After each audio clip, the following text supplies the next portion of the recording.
I'm Riley Reese. This is the Sophia Unfiltered podcast where we bring together thought leaders, wellness entrepreneurs, makers, and emerging health leaders. We're here to have raw, unfiltered conversations because sharing your stories has the power to change lives, help others heal, and transform the way we take care of ourselves. Here we go.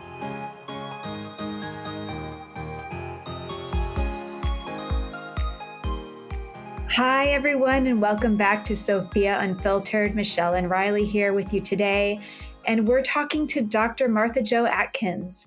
She's a seasoned professional with over 3 decades of experience in end-of-life and grief counseling. Her true passion lies in working within homes, guiding families, whether by blood or choice, as they care for a loved one in their final moments. As a psychotherapist, coach, and doula, she offers invaluable support during these challenging times. Dr. Atkins is a notable figure in the field, having founded the Children's Bereavement Center of South Texas and served as the executive director of Abode Contemplative Care for the Dying in San Antonio. She is also the author of Signposts of Dying and the visionary behind Dying School, also known as D School, a platform aimed at enhancing our capacity to engage in meaningful conversations and provide compassionate care during the end-of-life process. Her impactful TEDx talk, More to Dying Than Meets the Eye, has garnered 2 million views, underscoring her dedication to broadening our understanding of death and the importance of compassionate care. Dr. Martha Jo Atkins is a beacon of wisdom and support in the delicate realm of end-of-life care and grief. So without further ado, please join me in welcoming the wonderful Dr. Martha Jo Atkins to the show. You're sweet. Thank you very much. Oh, Martha Jo, we're so happy to have you. And just would you tell our listeners a little bit about your background and how you became interested in providing end-of-life care? So I worked as a child life specialist at a children's hospital in Fort Worth and one here in San Antonio. And I worked with kids who were dying and their siblings in the PD ICU, Pediatric Intensive Care Unit. We had a kid come in who was from South Texas. He came in on a helicopter, wasn't breathing. His family told him that it was told that he was going to be okay. He choked on a hot dog and he had an anoxic brain injury and was brain dead. And they needed to talk with the family and say goodbye and do all those things. The family didn't speak English and I didn't speak Spanish. I asked for the ICU folks to let me know when they were going to take the kid off the ventilator. And I came to the unit, the curtain was drawn. He was in bed 2, the curtain was drawn and the doctor was there and a student nurse was there and they were watching the monitor go down. And I wondered where the family was. And I also had that feeling of wanting to be next to him and hold his hand. So I did that. I had made a handprint earlier and he was a big kid. He was 12. And so his hand took up the whole paper and I can remember all that really clearly. I asked a social worker who spoke Spanish to take the piece of paper take the handprint to the mama, and she did that. At the very, very end of the night, after everything had happened, the mom was at the elevator. I was getting ready to go home, and she was holding that handprint, and she said gracias to me, and I said de nada. And I decided I didn't have the bandwidth to go in the elevator with her. I went down the stairs. I was really upset earlier in the day that the family wasn't there and I didn't understand. This was a really patriarchal family and the father had made the decision that everybody needed to stay away. This needed to happen the way it happened. And it was his way of protecting the family. My brother had died a month before. I had been taken out of the intensive care unit by my boss as a way to help me get reintegrated back into work. And they had no deaths on the unit until the day I came back. I remember talking to a therapist about it because I was really drilled into me about not projecting, not taking your own stuff in with your people. And she was so sweet. And she said, Martha, you did what people have done for thousands and thousands of years. You held somebody's hand when they were dying. So I have done that. I started that very early in my career and I have done that to now. After my brother died, I had a different knowing about end of life and death and dying, had my own experience of grief and have continued. I'm in 30 years now, started the bereavement center in large part due to Jim's death and can say too, I really was trying to figure out how to help myself and help my family. And in doing that, I got to meet a lot of people who were needing to give back in their own way. They had their own losses that they needed to to tend to. And they also wanted to give back to the community. So this big, massive group of people came together and helped create this beautiful, beautiful place in San Antonio that's taken on a life of its own long past me. I'm really, really proud of the work we did before and proud of the work they're doing now. So that's how I got started. Wow. And so you describe, the importance of being there and holding someone's hand as they transition. But I know a death doula does so much more. Could you explain to our listeners what a death doula does, what that encompasses? I can list out all the things, but I can tell you a story easier. 3 years ago, my friend Mark was diagnosed with pancreatic cancer, and he was in Houston. He came by our house and wanted to have some conversations about what kind of funeral music we imagined we might like to have. We sat out on the back deck and talked about that. This was very early in his process. My imagining around that as he was kind of touching into what could happen. And we did that a little bit with him, but mostly we just played. Fast forward to last year, Mark asked me if I would help him die. And so I got to come alongside him and a bunch of his friends and a bunch of his family who all came together to care for this man in his home in Washington. There were 20 of us, I think. So I kind of taught a lot and helped people as Mark was declining and he couldn't move around so much anymore, help people understand what the dying process was, helped him understand what the dying process was. I spent a lot of time with him talking about what his body was doing and listening to him go back and forth with, I want to live, I want to live. This is what I want at my funeral. I want to live, I want to live. What are we going to do out at the farm? Do this back and forth that happens with people, which is part of the experience. Helped him with medicines, helped him with hospice, helped his family ask and answer questions, helped his friends ask and answer questions, went with him to the hospital, and he really wanted to keep doing chemo, and he was sick in a way that wasn't going to allow that anymore. And so I was invested in him coming home and ending chemo, and many of his friends were too. I was overinvested, I will say, which happens even when you do this work. Sometimes you get pulled in, and I got a little pulled in with him. That whole team came together. I took myself out in the hall one day, and lots of things happened. And he ended up coming home, and we this community of people took care of him for the last 5 days of his life. So, as a death doula, it is care of the body, care of the spirit, care of the friends and family, conversations about end of life, conversations about grief, absurd, laughing, terrible bathroom humor, working with kids. It's all of things that are not medical. The hospice takes care of the medical pieces, and the doulas come alongside and help with the other pieces. Sometimes doulas will give medicine at the behest of the person who's ill.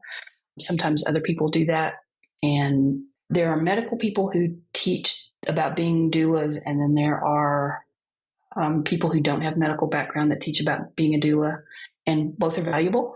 There's lots and lots to learn in the care of people at end of life.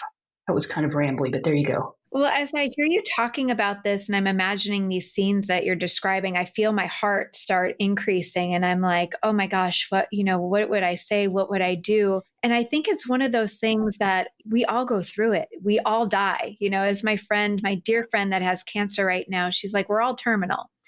And it's such a hard topic, I think, for so many of us to talk about. And it seems that talking about it more makes it easier.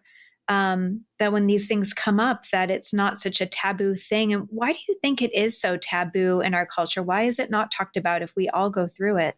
I think just what you said, your heart starts beating fast and it generates a lot of feelings, and we're kind of scared of feelings sometimes.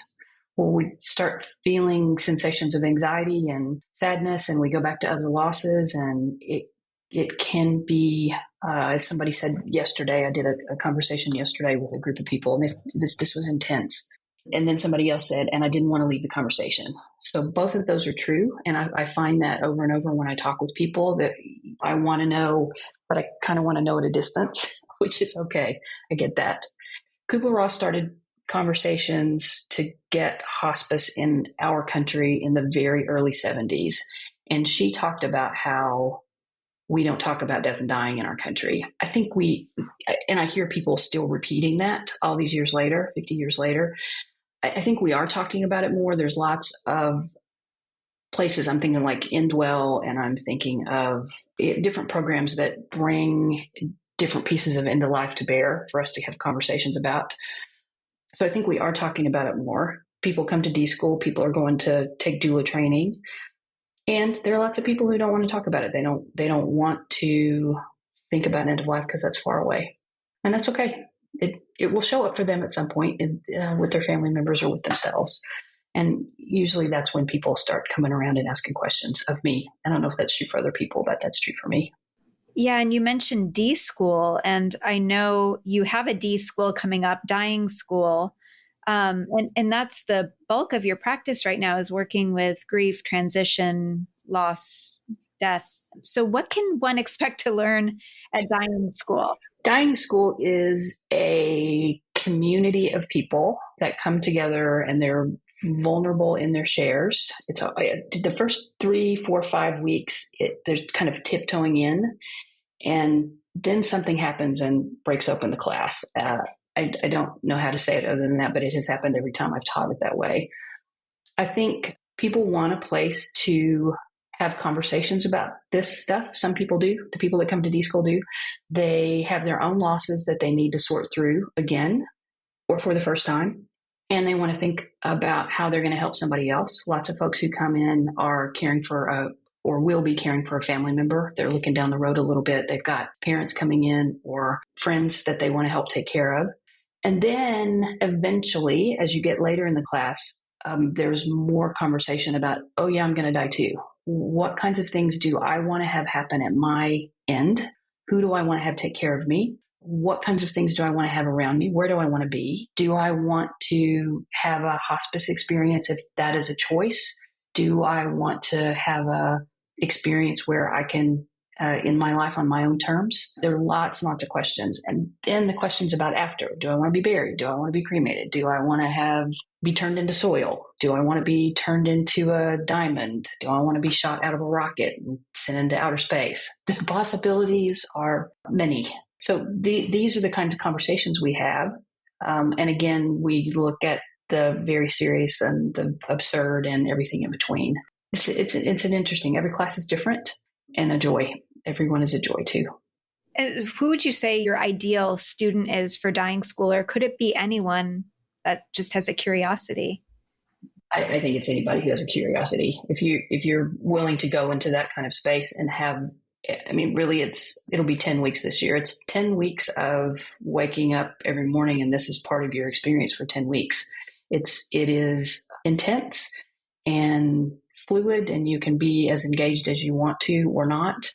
Lots of the people who come are middle-aged, 50s, 60s. I think the youngest has been, I've had one in her 20s who's now working for one of the places where they can turn your body into soil. I think she may end up being a funeral director someday. Just like anything, we all have interests, and there are some people who have this knowing about end of life or questioning about end of life and come in. We've also had folks who are in their 70s who've lived and have wisdom, and it's fun to have them in class because they share things too. Yeah, I think about it from so many different angles. I mean, there's the thinking about caring for somebody and wanting to, do them respect and comfort as they transition. But then there's the respect that you show for the people younger than you, that when you have the plan, of myself losing my mom when I was 16, like, I don't know, does she want the peach headstone or the mauve one? I mean, that tells you the era when she passed, but like, what quote do I put in what casket, and like, what would she have wanted? And it really tears you up on the inside because the minutia becomes so important, or it feels like it's so important. And that kind of gets in the way of feeling your feelings, getting mixed up in the details. So I think it's such a respectful thing to do for the people you care about too, is to have that plan.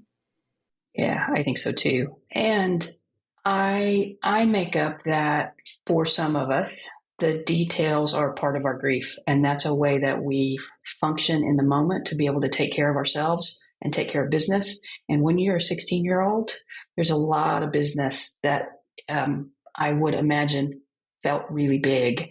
And you got to figure out how to sort that. So then later, as a person in 40s, 50s, 60s, you go back and look at that and feel into it in a different way. And you get to have compassion for the person you were then. You get to have compassion for the person you are now and settle that in a little bit different way than you did before. How old was your mom when she died? She was 52. She was 52. And you're not, have you turned 52 yet? I'm getting close. So it's kind of a weird anniversary coming up, you know? Yeah, it is. And so that experience for you, there's 7 billion people, 8 billion people on the planet. More people than I wish have had experiences where their parent died before they were 20. And those are formative years, and you have that experience and live the rest of your life with that lens. And then you spend time scooting back and forth. And how do you process that in your 20s, 30s, 40s, 50s? We don't talk about it out loud like this very often. And for women and men to be able to be in conversation that's this vulnerable is really powerful. And it changes people, and it deepens community and deepens our capacity to be in connection with other people. And I think that's really important. Just one way to do it. I think it's so important to have these spaces because I think people that have lost somebody do crave the spaces where they can talk. And, you know, when somebody's not had a loss, sometimes you see that kind of recoil of like, oh, please stop talking about that, because they don't know what to say and it feels so awkward. And when you've had a loss, there's this craving to talk about it, to talk about the person, and to have somebody not get anxious or freak out and just sit there with you in whatever arises, whether, like you said, it's uproarious laughter or inappropriate humor, you know, just to be with whatever arises, because grief is wild, the things that come up as you're grieving. What are some of the beautiful moments you've experienced while being a death doula? There's a lot of beautiful moments. I was at Abode. We had a woman. I don't remember what kind of cancer she had, but it was one that caused her to throw up, and she was sick every day. And she got down to a really thin, I want to say 75 pounds. And everybody thought she was going to go. All the people the medical folks taking care of her, she can't hang on very much longer. She can't. And she did. Several months she kept hanging on. And there was a night where her breathing got very spaced out. So there was lots of, almost a minute between breaths. And we imagined that she was taking her leave, and there were a group of us sitting around the bed, just kind of holding space with her. And her husband came in, and she opened her eyes and she looked at him, and then she kind of looked at all of us and she said, "Isn't it beautiful? Can you hear the flowers? It's so beautiful." She's looking around. She's having some experience of another place and being with us at the same time. "Can you hear the flowers?" That was my favorite thing. This went on for a little while, and we all couldn't believe that she was quite back. And then she said, "I love you. I love you. I love you." Everybody in the room looked him right in the eye. And then she said, "Could we have some coffee?" And somebody got up and fixed coffee. And she said, "Coffee for everyone." So we had coffee for everyone. She was in a rally. She didn't die that night, and I think she lasted a few more days, and then she eventually did. But that kind of space between where one foot's there and one foot is here, it's tangible. When you're in the room, it's tangible. You know what? I'll say it's tangible for me. Other people may have heard that story and go, yeah, she's hallucinating or whatever. That's not how I see it. There's a specific language of dying, language around this separation of body and spirit that happens as people are separating. And they'll talk about needing the car keys. I need my suitcase. I need my map. I need my shoes. I got to get out of here. I got to go home. And you'll hear family members sometimes saying, you are home. You don't need your suitcase. We're not going anywhere. And it's like, oh, that's the thing. Or they'll tell me, the family members will say, they were really confused today. I was like, oh, tell me what they were confused about. Well, they were talking about the jet plane and it wasn't taking off, or they're talking about the car and there's no doors on the car and there's no engine, but the car is just sitting there. That to me is all part of the process of the person letting go. And they get to a place and they get a little bit, I'm not going to say stuck, but they're in a place where they can't quite do the next thing yet. And often that shows up in a piece of transportation that can't get going.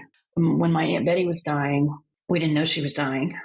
I spent a lot of time with my Aunt Betty talking about the language of dying. And my cousin called me and said, I want you to sit down. I want to read you something. And she read me a note that had been found on a table beside my aunt's chair. And it said, the car's packed and it's ready to go. Can't find the car keys. I've called Charlie. It's my Uncle Charlie, who'd been dead for 20 years. Now we're in Conroe. Conroe is a place that Aunt Betty lived years and years ago. And she was with a guide, and the guide had stopped and smoked a cigarette, which made me laugh because my Aunt Betty was a teetotaler.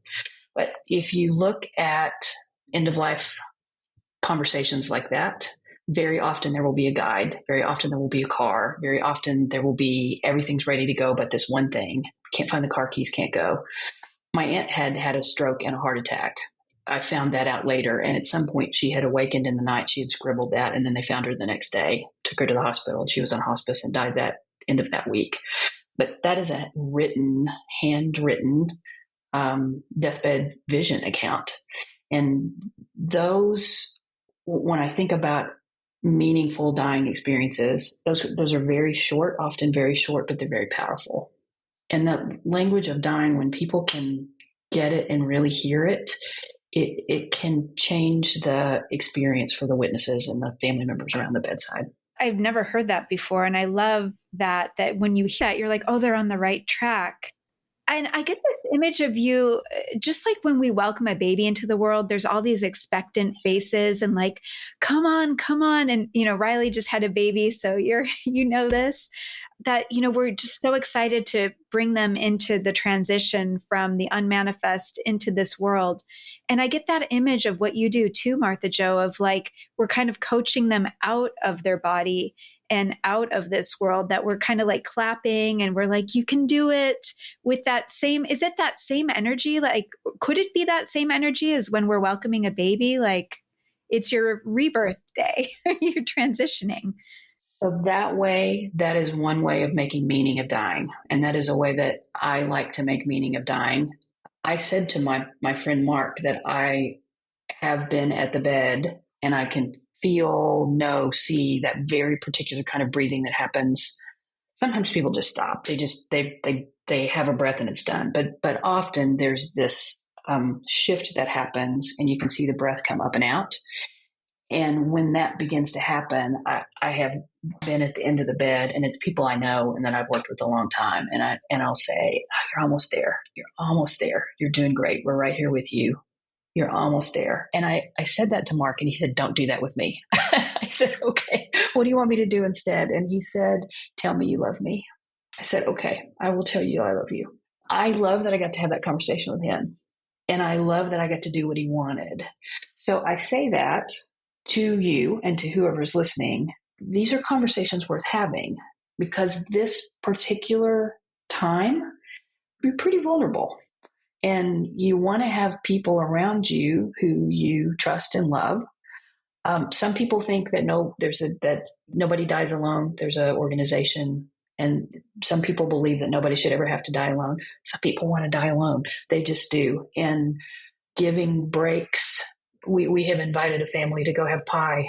But can we just take 10 minutes and see if he happens to leave in those 10 minutes? And I know you really want to be here. And from what you've told me, he doesn't like people staring at him, and we're all kind of standing here staring at him. So let's go have pie. And we went and had pie, and he took his leave. Those kinds of things happen all the time. So absolutely, it can be like birth. And there are hard births. There are really difficult births. There are really difficult deaths. And there are beautiful deaths. That one of our little ladies was from Romania, and this is going to be a terrible accent. She said, I want to die. This is the first time I met her. I want to die. Okay, so come be at our place and her teeth didn't fit in her mouth anymore, and she had false teeth. And she had this beautiful family that came and took care of her, and she smiled, and she was in no distress. She was in no fear about what was coming. And it gave all of us, the people who were taking care of her, her family, pause, because she was so embodied. And what a beautiful thing to learn from. As someone who's going to die someday, I get to look at people who fight and fight and fight, and for good reason. They do what they need to do. And then there are people who can feel all the things they need to feel. They feel the sadness. They feel whatever they need to feel about things that they didn't get done in their life. They feel not wanting to leave their people, because that's real. You're saying goodbye to your people, but they do it. And they have these experiences where the family can come in and they do what they need to do. And then they kind of let it go. Like, you guys are going to have to figure this out. And I'm going to have to go now. There's these broad spectrum of how to leave and who you have around you. And some of us sometimes have choice about how we want that to be. Dr. Atkins, I'm curious. I think this work is so beautiful, but I definitely don't think I could do this work. So I think it takes a very special person. And we all know doulas in the sense of, like Michelle just mentioned, I just had a baby. He's 8 months. We associate, and I did, doula with pregnancy and birthing. Is it in this realm? Are we seeing more and more doulas focus on the death? I mean, I know we have to go to school for that. I know we don't want to talk about it, like the taboo Michelle mentioned, but we want our listeners to have access to more death doulas, right? I think that this work is very special and needed for the transition, for the grief, for the young who have to do this alone, potentially, with their parents. Are you seeing a growth in this? I mean, what are we looking at here? We are. So we're in a really interesting place in our country where the baby boomers are aging. We do not have the infrastructure in our country to take care of the baby boomers. The hospice structure isn't quite there, and the medical system is surely not there. So doulas have doula trainings have cropped up around in the U.S. and Canada and England. There was a big controversy a few years ago about the birth doulas not wanting the death doulas to take the doula name. That didn't really work because it just didn't. So people call themselves doulas or death midwives or end of life navigators, or there's the death walkers. There's all kinds of different things to call yourself. There's no certification. There are lots of trainings. There's training at the University of Vermont. There's a woman I like on the West Coast who does sacred crossings, and I have a death doula training. Lula Arthur has a death doula training. There's all kinds of trainings now. There is a conversation happening about bringing doulas into hospice care, and that may someday be a covered thing. And I hope that's going to happen. There will be regulation around that some people are not happy about. I like the idea that hospices can have that under their auspices, though, and have that kind of help. I think it'll make a difference. So that was a long answer to your question. But yes, I see death doulas increasing in numbers. There are some people who think we take death back and not make it capitalistic and just take care of each other. And other people see this as a trade and specialized training, and that there should be pay. So there's all kinds of conversations happening about how to make this work, or how it is working. And I assume if it goes in and is covered with the insurance and it goes under hospice, I'm assuming there's then going to be certifications coming for the industries, kind of going to be formalized. I imagine so. I don't see that happening in the next 3 years, but I do wonder in the future. In the meantime, for the practitioners, I know we have death doulas actually on our platform, but what should people be what should you look for when you go to bring someone in to your home and to your family? We know we have the D school, right? But what do we look for? Yeah, you want somebody who's done more than done this work online. You want somebody who has had experiences, preferably with people that are not their own people. There are opportunities when you are the person in the family who takes care of people to do that with 2 or 3 of your family members. And then you don't go beyond that. There's a lot of learning to be had when you go and volunteer at a hospice, when you volunteer at an inpatient social model hospice, where you can go and see the process happen. You can see how it's very different for every person. Nobody dies the same way. It's like birth. No birth is the same. It's the experience. It's being in the room, feeling into it. People that have done their own work, they have their own sense about what death and dying is for them. They're able to separate that this family is this family and they're not mine. You can, healthy boundaries. There's an ANELDA training. There's a national training that lots of people have done. And I think the way it is now that you have to work with 2 or 3 families and sign off on that. And then you're certified as a doula. I don't think that's enough. I think people need to have hospice volunteer work if they can work and get paid, or take care of friends and friends of friends. They just need to have some personal experience. Yeah, that's what I would ask. What kind of experience have you had?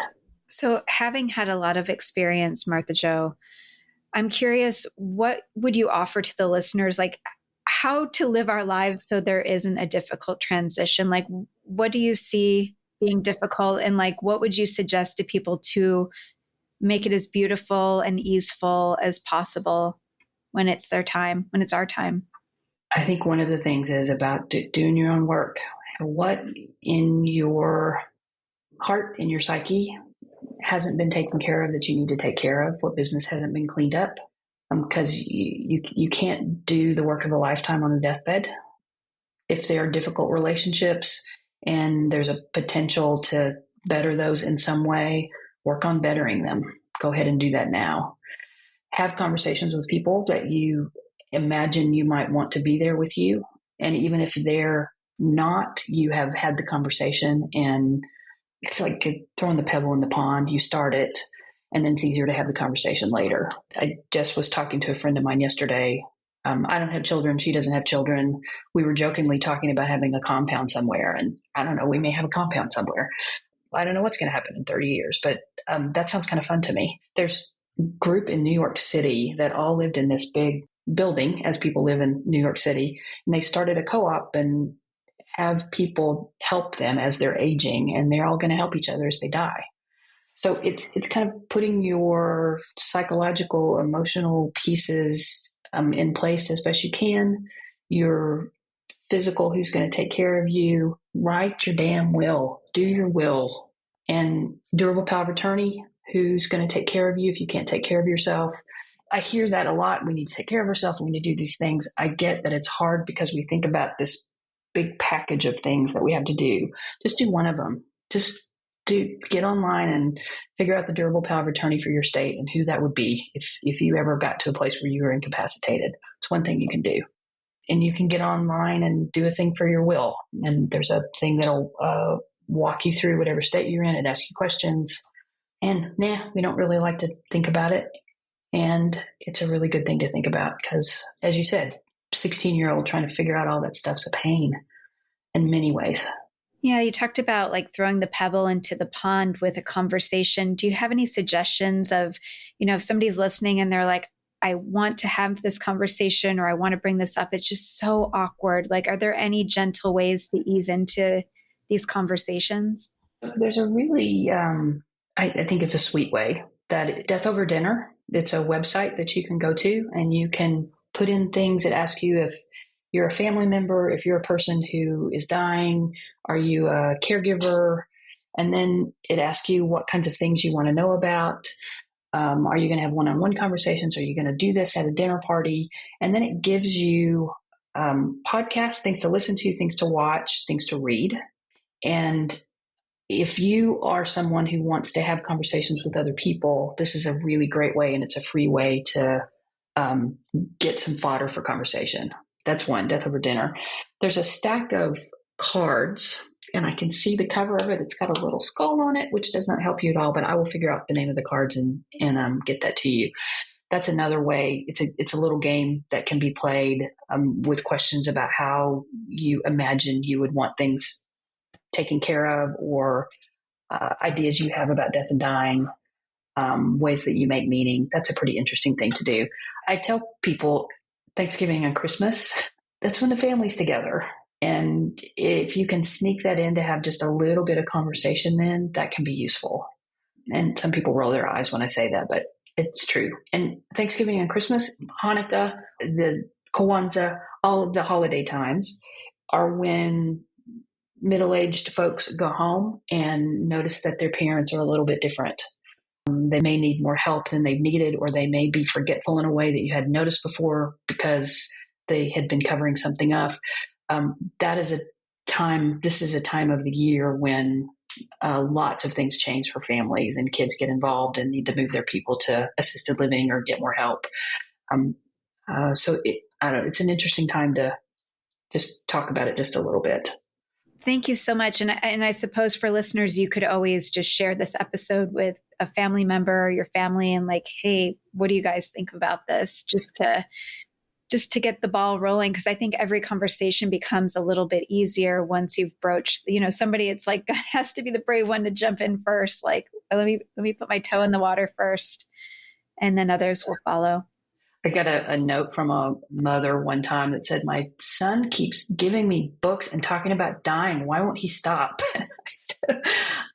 I don't know, but maybe he just wants to talk to you a little bit. I didn't hear anything back from her, but you do what you can do, and they'll talk to you, whoever they is. They'll talk to you or they won't, but you try. Yes. Was there anything that we didn't ask you that you really want our listeners to know about death, dying, what you do? What I'd really love people to know is that the feelings around this, the emotions around this are often charged and powerful, and we can crunch in a little bit and be scared of those.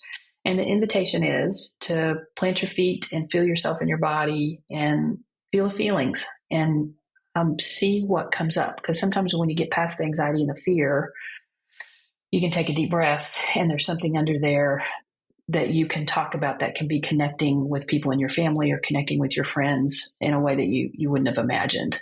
We're so fearful of feelings, and I used to be really fearful of feelings, and it keeps us separated. And the more we can connect and be vulnerable and open and take care of ourselves at the same time, there's no right or wrong way to do this.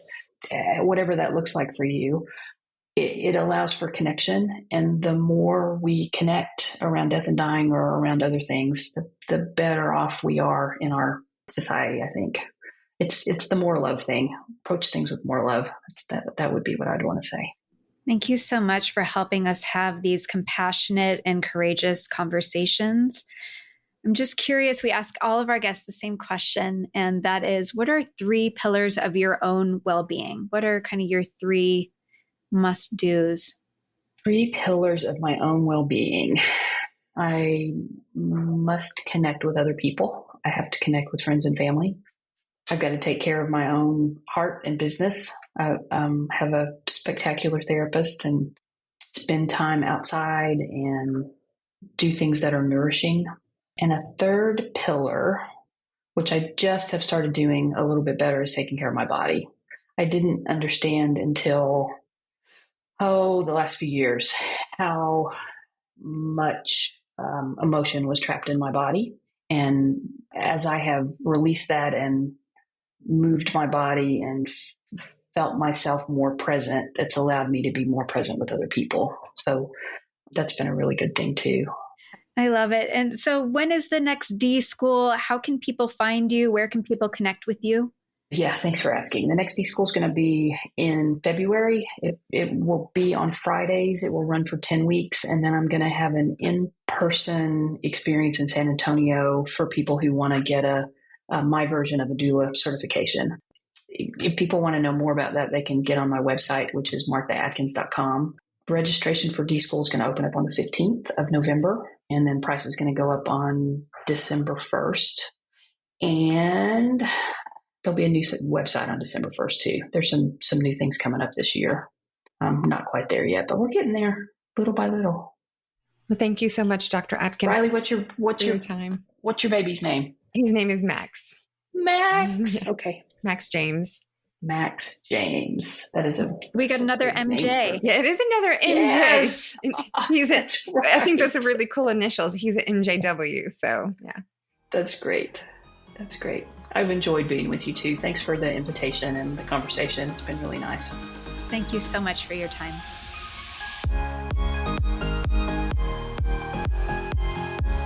Thanks so much for listening. This has been Sophia Unfiltered, a podcast by Sophia Health, the #1 marketplace for health and wellness. Find services, classes, and products from the top health and wellness providers. Book an appointment or join live classes now. I'm your host, Riley Reese. If this episode resonated with you, we'd love to hear about it in the comments section of your favorite podcast provider or with a 5-star rating. Let us know what your biggest takeaway from this episode was, or share it with someone you hope to inspire. Join us again next time for more real conversations, stories, and insights that help empower you with the knowledge and inspiration needed to transform how we care for ourselves.